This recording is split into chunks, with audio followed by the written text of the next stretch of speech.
کرنے کے لیے جاتے ہیں تو وہاں پہ ہر آدمی کا، ہر کنٹری کا ایک الگ الگ بلڈنگ ہوتا ہے، ایک الگ الگ سینٹر بنایا جاتا ہے کہ یہاں پہ انڈین لوگ رہیں گے، یہاں پہ افغانستان والے رہیں گے، یہاں پہ دبئی والے ہوں گے، یہاں پہ امریکہ والے ہوں گے، یہاں پاکستان والے ہوں گے، یہاں پہ ترکی والے ہوں گے، تاکہ لوگوں کو ڈھونڈنے میں آسانی ہو سکے۔ تو میرے حدیثوں کو کچھ لوگ گئے وہاں پہ، تلاش کرتے کرتے اس کے مجمع میں پہنچے، کہا کہ ابراہیم، محمد بن ابراہیم بلخی کسی کا نام ہے؟ تو اس مجمع والوں نے کہا کہ ہاں اس نام کا آدمی ہے۔ کہا کہ اس کا معاملہ کیسا ہے؟ کہا کہ بہت نیک ہے، بہت متقی پرہیزگار ہے۔ کہا کہ اس نے اپنی مال و دولت کو سب کو لٹا دیا، اللہ کے راستے میں سب کو خرچ کر دیا، اس کے پاس ابھی کچھ بھی نہیں ہے۔ کہا رات میں اللہ کے سامنے نمازوں میں سجدہ ریز ہوتا ہے، اللہ کے سامنے عاجزی اور انکساری کرتا ہے، اور دن بھر اللہ کے نام سے روزہ رکھتا ہے۔ اتنا نیک اور متقی آدمی ہے، لیکن میرے حدیثوں کہا کہ ہمیں اس کا ٹھکانہ بتا دو کہاں ہے۔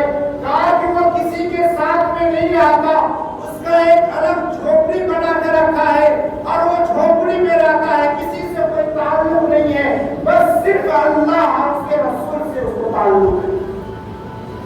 میرے حدیثوں وہ آدمی وہاں پر پہنچے اور کہنے لگے کہ کیا تمہارا نام محمد بن ابراہیم بلخی ہے؟ کہا کہ ہاں میرا نام محمد بن ابراہیم بلخی ہے۔ کہا کہ تم مالک دینار رحمت اللہ علیہ، کہا کہ تم وہ ہو؟ کہا کہ ہاں میں وہ ہوں۔ کہا کہ تمہیں میرا نام کیسے معلوم ہوا؟ کہا کہ میں کوئی 1 سال سے حج کرنے کے لیے نہیں آ رہا ہوں، لگاتار مجھے 24 سال ہو چکے ہیں، میں حج کرنے کے لیے ہر سال آتا ہوں، لیکن اللہ کے طرف سے کوئی اللہ کا نیک بندہ، کوئی اللہ کا نیک ولی میرے پاس آتا ہے، اور ہر سال مجھے یہ خبر دے کے جاتا ہے کہ اللہ تبارک و تعالیٰ تمہاری حج کو قبول نہیں کیا۔ میرے حدیثوں وہ شخص تعجب میں پڑ گیا، اتنا نیک آدمی ہے، اتنا متقی اور پرہیزگار ہے، ہمیشہ 24 گھنٹہ کی زندگی میں اللہ کی حمد و ثنا کے علاوہ دنیا کو چھوڑ رکھا ہے، پھر بھی اللہ پاک اس کے حج کو قبول کیوں نہیں کرتا؟ تو میرے حدیثوں جب اس سے پوچھنے لگے، سوال کرنے لگے، اس کے آنکھوں میں آنسو آ گیا۔ کہا کہ حضرت پہلے دیجیے۔ انہوں نے پھر زیادہ اس کے اوپر چھوڑ ڈالا اور کہنے لگے کہ آپ بتاؤ تو صحیح معاملہ کیا ہے، واقعہ کیا ہے؟ کہا کہ اگر آپ اتنا ہمارے اوپر یہ کہہ رہے ہیں تو میں آپ کو واقعہ بتا دیتا ہوں کہ میرے محترم واقعہ یہ تھا کہ وہ مالدار، بہت زیادہ مالدار تھا، دولت کی کمی نہیں تھی، اور جوانی کے عالم میں تھا۔ کہا کہ میرے پاس اتنی دولت تھی کہ میں ہر کام کو کرنا شروع کر دیا، عیاشی میں لگ گیا، شراب پینے لگا، دنیا میں کوئی ایسی برائی نہیں تھی جو مجھ سے بچ سکتی تھی، میں ہر غلط کام کو کرنا شروع کر دیا۔ کہا کہ میں ایک دن شراب پی کر کے میں اپنے گھر میں گیا، رمضان کا مہینہ چل رہا تھا، اور میری ماں جو ہے روٹیاں پکا رہی تھی، اور میں شراب کی حالت میں تھا۔ میں گھر میں جاتا، کسی کو کچھ نہیں سمجھتا تھا، میں اپنے آپ کو ہی سب کچھ سمجھتا تھا۔ میں نے جب اپنی ماں سے کہا کہ مجھے کھانا دے دو، تو میری ماں کہنے لگی کہ بیٹا رمضان کا مہینہ چل رہا ہے، ابھی دن میں تم کھانا مت کھاؤ، کچھ دیر کے بعد کھانا کھا لینا، افطاری کے بعد کھا لینا۔ لیکن کہا کہ میرے اندر غصہ آ گیا، جلال آ گیا، میں نے کھینچ کر کے ایک تماچا اپنی ماں کے گال پہ مارا، اور میری ماں گر گئی، اور میں سیدھا اپنے کمرے کے اندر چلا گیا۔ کہا کہ مجھے نہیں معلوم پھر بعد میں کیا ہوا یا نہیں ہوا،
मर जाऊंगी, लेकिन मेरे बेटे को मेरे शक्ल मत दिखने देना, मेरे बेटे को मेरे जनाजे में शामिल मत होने देना, और तुम लोगों हमारे दफन कर देना। तो कहा, जब मैंने इतना सुना तो मेरे अंदर एक जज्बा पैदा हुआ, एक जुनून पैदा हुआ, और मैंने एक कुल्हाड़ी मंगाई, और कुल्हाड़ी लेकर के जिस हाथ से मैंने अपनी माँ के कान में तमाचा मारा था, उस हाथ को मैंने यहाँ से काट दिया। मेरे मोहतरम, कहा कि मैंने उस हाथ को काट दिया, लेकिन उसके बाद भी मैं हज के लिए आ रहा हूँ, लेकिन मेरा हज कबूल नहीं किया जा रहा है। तो मेरे अजीजों, जो बुजुर्ग उससे सवाल कर रहे थे, उसको भी गुस्सा आया, उसने भी एक तमाचा खींच करके मारा और सीधा चल दिया अपने कमरे की तरफ। जब रात में सोया, अल्लाह के नबी जनाब मोहम्मद अरबी सल्लल्लाहु अलैहि वसल्लम का दीदार नसीब होता है। अल्लाह के नबी आते हैं और कहने लगते हैं, मालिक बिन दीनार, तुमने क्या कर दिया? तुम उस आदमी को अल्लाह की रहमत से मायूस करके चलाया। कहा कि अल्लाह के नबी, माजरा ही कुछ ऐसा था, कुछ वाकया ही ऐसा था जो मुझे सुन करके बर्दाश्त नहीं हुआ। कहा कि नहीं, देखो वो आदमी जन्नत में जाएगा, लेकिन कल क़यामत का दिन होगा, सबके नामे अमाल का हिसाब किताब होगा, लेकिन उस आदमी का जब हिसाब किताब होगा, उसकी माँ जो है अब अल्लाह से फरियाद करेगी, ए परवरदिगारे आलम, मेरे को बता तो सही मैंने गलती क्या की कि मेरे बेटे ने मुझे तमाचा मारकर आग के तंदूर में गिरा दिया था, जिससे मैं जल करके मर गई थी। अल्लाह कहेगा, तुम्हें कोई चीज की ये नहीं थी, दिक्कत नहीं थी, लेकिन उसका बेटे को अल्लाह के तरफ से फैसला होगा, ये जहन्नमी है, ये जहन्नमी है, इसको जहन्नम में डाल दो।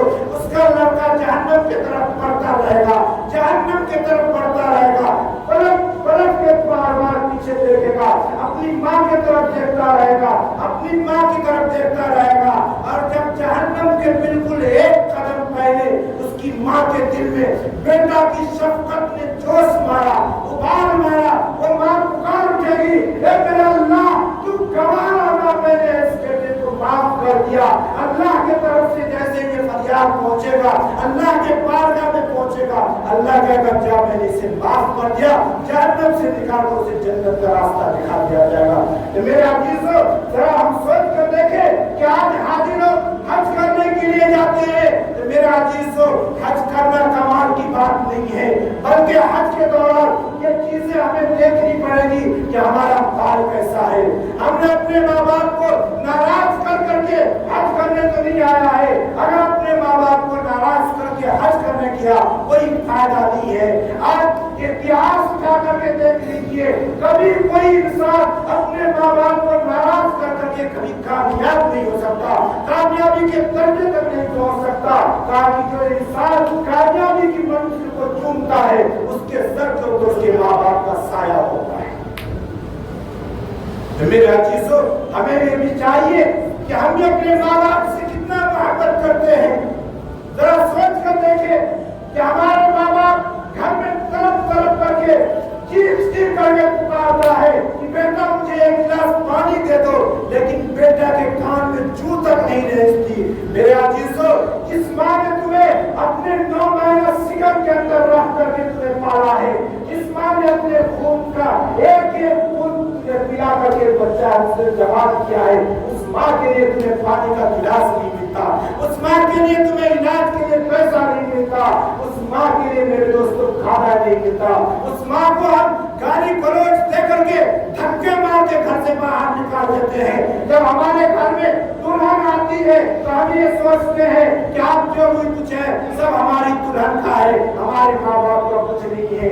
मेरे अजीजों, ये तो जरा सोच करके देखिए हम लोग कि जिस माँ ने हमें उंगली पकड़ के चलना सिखाया, जिस माँ ने हमें उंगली पकड़ के स्कूल और मदरसे तक लेकर के गई, जिस माँ ने हमें तालीम याफ्ता बनाया, जिस माँ ने हमें डॉक्टर या इंजीनियर बनाया, जिस माँ ने हमें किसी कामयाबी के मकाम तक ला करके छोड़ा, उस माँ के लिए हम क्या करते हैं?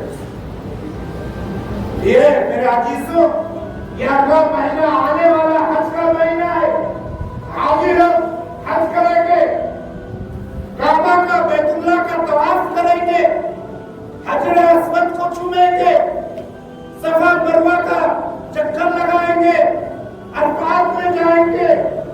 हर अरकान को पूरा करेगा जो हज के अंदर जरूरी है, लेकिन फिर भी उसका हज कबूल नहीं होगा। तो मेरे अजीज को सोच कर देखे कि अल्लाह पाक हमें भी और आप सभी को हज करने की तौफीक अता फरमाए, और अल्लाह पाक हम लोगों को अपने माँ बाप की खिदमत ज्यादा से ज्यादा करने की तौफीक अता फरमाए। और अल्लाह पाक से दुआ कीजिए जितने भी हाजी हमारे हिंदुस्तान से या पूरे मुल्क से जहाँ से भी गए हैं, अल्लाह पाक उन सबको सही सलामत हज करने की तौफीक अता फरमाए, और अल्लाह ताला उन सब